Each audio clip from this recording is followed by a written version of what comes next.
So my name's Nichi Hodgson. I'm a journalist, a broadcaster and a former dominatrix. I started off working as a dom when I was trying to break into the media and I was an unpaid intern. So I needed to find a way to fund that. And I happened to intern at a sex magazine called The Erotic Review, which had a dominatrix as a columnist whom I met at a Christmas party. And she managed to persuade me to come along to one of her sessions as a vanilla girl, that's the expression. And a vanilla girl was just paid to sit there and watch the clients be dominated. Sat there in regular dress, didn't participate, was meant to sort of have maybe a look of revulsion at certain points during the session, and that would give the client a thrill. But I'm quite streetwise. The journalist in me was very curious. I went along, and as soon as I started to see what was going on, all I could think about was, hang on a minute, she's making how much an hour? Why am I sat here being paid 30 quid just to kind of witness this?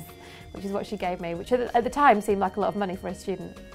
But after a couple of sessions, yeah, I didn't feel too innocent anymore, so I decided I would jump in. And yeah, the rest is history, so to speak. But she was an American dom who had worked in a quite notorious dungeon in New York and had extensive skills, so I became her apprentice. So I would do that in evenings and weekends around my interning, and that's how I became a dominatrix. I'm far more sexually confident for having been a dom. I think what's really powerful about this sort of BDSM world is that it really focuses on how you channel sexual energy and how you engage people's fantasies, irrespective of what you look like. That might sound like a bit of a cop-out, but it's very much true. Some people are really into the kind of costumery and the dressing up and all that kind of thing, but for most of my clients, they were just interested in a regular girl that was quite ballsy and wanted to take control of them. And I suppose what's sort of disappointing from a feminist point of view is the idea that more women don't take charge in the bedroom and that these guys were having to seek out a paid experience to get that.